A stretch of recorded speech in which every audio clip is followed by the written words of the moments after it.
Estamos em um dos pontos mais importantes de Santa Catarina para a contenção das chuvas, para o represamento de água, a barragem oeste de Itaió. Mas toda essa imponência não era páreo para o que estava por vir. Essa edição especial do quadro Histórias da Nossa Região reconta a maior tragédia climática da história de Santa Catarina. O mês de julho de 1983 sempre ficará marcado como um dos momentos mais tristes e angustiantes já vividos pelo povo catarinense, sobretudo da região do Vale do Itajaí e do sul do estado. A chuva que iniciou naquele dia 5 de julho se arrastou ao longo de 5 dias seguidos, acarretou uma das maiores enchentes já vistas no país. Os 90 municípios atingidos pelas chuvas registraram 49 mortes e cerca de 200 mil pessoas desabrigadas. Chega a 80 o número de municípios de Santa Catarina inundados, 66 deles em estado de emergência e 15 totalmente isolados, em consequência das chuvas que caem no estado há quase 3 dias. 10 pessoas já morreram e muitas estão desaparecidas. Esta é a maior cheia dos últimos 50 anos.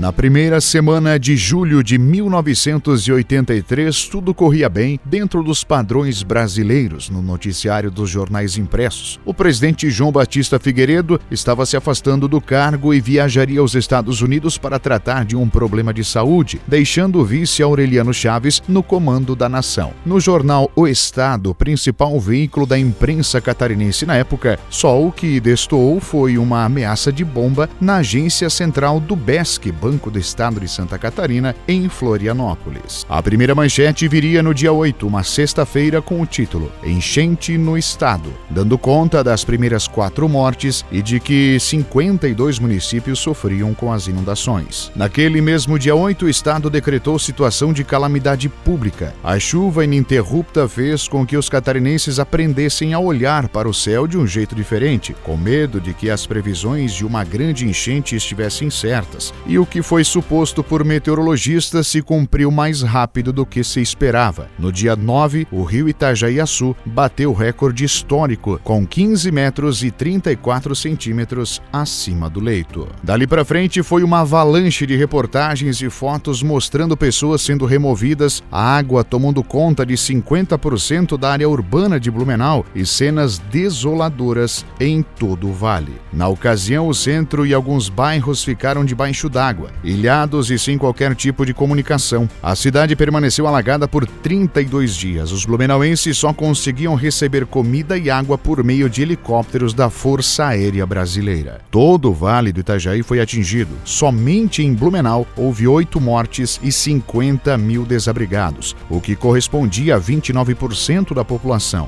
Em Itajaí, a enchente deixou 42% da população desabrigada, um total de 40 mil pessoas, além de 5 mortes registradas. No centro ou nos bairros, o cenário era desolador. Não havia energia, água potável ou telefone. Quem podia se ajudava. Em Itaió, cerca de 90% da área urbana do município foi totalmente alagada. Casas foram arrastadas e pessoas tiveram que se abrigar em sótãos. Faltou água potável e comida no centro, além de outros bairros. Por esse motivo, assim que possível, a Marinha do Brasil também veio de helicóptero trazer mantimentos, além de doações que vieram de outros locais que permitiam acesso terrestre. E durante o período, a comunicação era através de rádio amador. O relato dos taioenses que viveram a enchente de 83 é de que ela foi a maior tragédia já vista no município. Aconteceu de forma muito rápida, ninguém podia imaginar que seria da noite para o dia, surpreendendo a todos. Já em Rio do Sul, os 25 mil desabrigados representavam 64% da população. 400 casas foram arrastadas ou simplesmente desapareceram. Enquanto a região atingida não tinha comunicação, o Brasil inteiro se levantou para ajudar. O Jornal Nacional, no dia 12 de julho, mostrou a mobilização da população em todo o país para ajudar as vítimas das enchentes.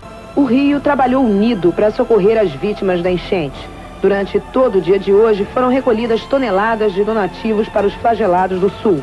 Em diversos pontos da cidade, como na LBA e Cruz Vermelha, voluntários não pararam de separar e embrulhar roupas, agasalhos, remédios e alimentos. Vamos contribuir, gente. Remédio, dinheiro, o que der. Cada um tem um pouquinho que pode dar para um irmão que também é brasileiro. Cerca de 15 toneladas de donativos para os flagelados do sul do país. Carros e caminhões despejavam a toda hora sacolas, embrulhos e caixas de remédios, agasalhos. No telejornal, o jogador de futebol Zico sugeriu a realização de uma partida com renda destinada aos estados atingidos pelas enchentes. Faço um convite ao pessoal lá do sul, das AGAPs, dos sindicatos, que entre em comunicação aqui com os sindicatos do Rio.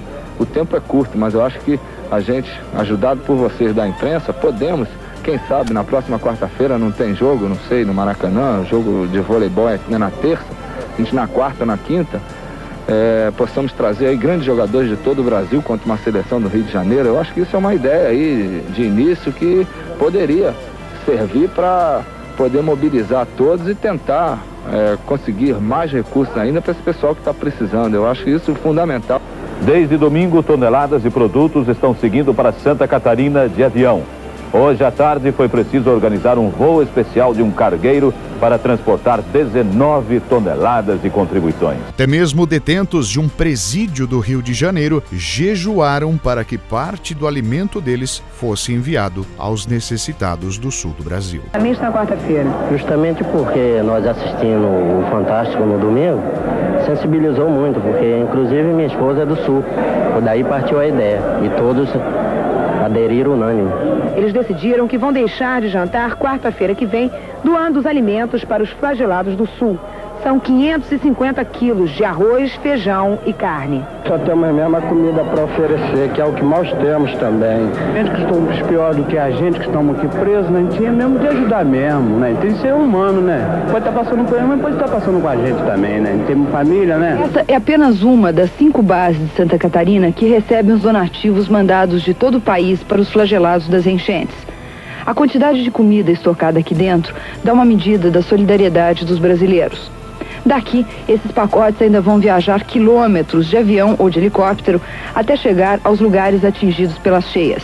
É, de fato, uma operação de guerra, coordenada pela Aeronáutica com a participação do Exército e da Marinha. A enchente de 1983 matou 49 pessoas e deixou 197.790 desabrigados, em 90 municípios catarinenses, segundo a Defesa Civil Estadual. Os prejuízos das cheias de 1983, segundo a Defesa Civil Estadual, se elevaram ao valor de 500 bilhões de cruzeiros, moeda da época. Depois da enchente de 83, veio também a de 84, e apenas o projeto de construção da barragem de José Boatê no Alto Vale foi colocado em prática. Segundo Dalto dos Reis, prefeito de Blumenau, de 83 a 88, a obra foi fundamental para evitar que novas tragédias acontecessem, a partir de 1992, quando a terceira barragem do Alto Vale foi inaugurada. Ela foi pensada para controlar o dobro da água que as estruturas das barragens de Itaió e Tuporanga poderiam receber, explicou o prefeito na época. Após a catástrofe, como acontece até os dias de hoje, os prefeitos tomam o rumo do Planalto Central, atrás de verba para recuperar os danos causados pelas intempéries. Com o prefeito de Blumenau não foi diferente. Agendou audiência com o então presidente João Batista de Oliveira Figueiredo. Um dia antes, voo para Brasília e às 8h30 da manhã, meia hora antes do horário marcado, estava na antessala do presidente da República. Figueiredo não recebeu os blumenauenses. Mandou dizer que não ia ajudar a cidade, que o prefeito era adversário político do MDB.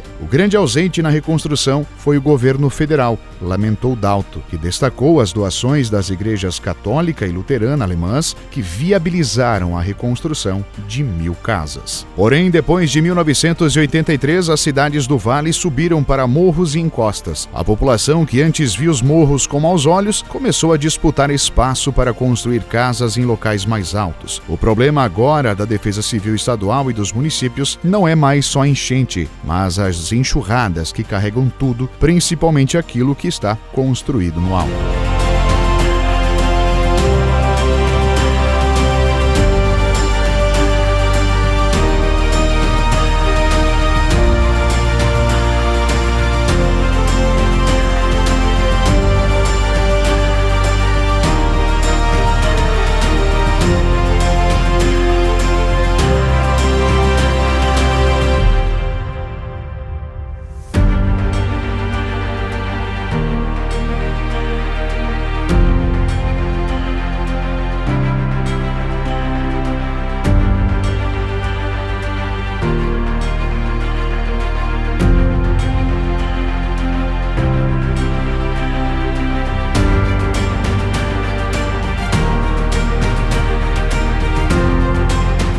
Primeiro governador eleito após 1964, Esperidião Amin foi empossado em março de 83 e mal tinha esquentado a cadeira do palácio quando o estado foi atingido por uma das maiores tragédias de sua história. Tragédia a qual ele faz questão de dar a devida dimensão porque atingiu 162 cidades num tempo em que Santa Catarina não era tão recortada quanto hoje. Tinha 199 municípios contra 295 atuais. Cerca de 80% do nosso território foi afetado, afirma ele. Ainda assim, mais do que as proporções da enchente, o ex-governador destaca o esforço de sobrevivência e a solidariedade da população com o apoio de brasileiros de todas as regiões. Acusado à época de fazer uso político da catástrofe, Amin, então com 35 anos, alega que tinha duas saídas: se esconder ou enfrentar os desafios do momento. Ele optou pela segunda alternativa. Do ponto de vista da solidariedade, dos métodos administrativos, da transparência, das ações econômicas, tanto na agricultura quanto no comércio, na indústria, nos serviços, em tudo isto, o Estado teve uma evolução positiva, fruto da dor e dos prejuízos das enchentes de 83.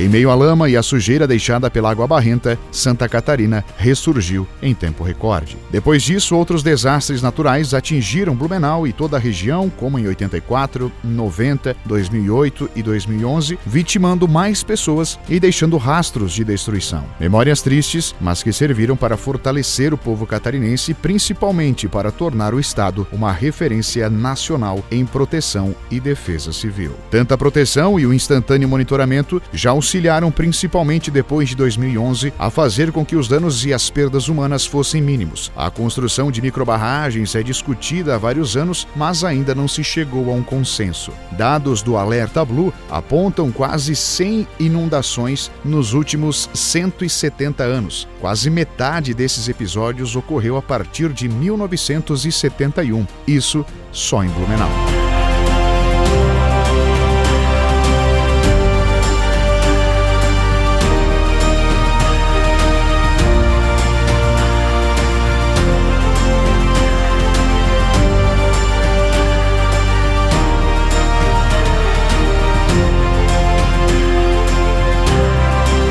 Catástrofe, tragédia, muitos nomes para tentar explicar o que foi a enchente de 83.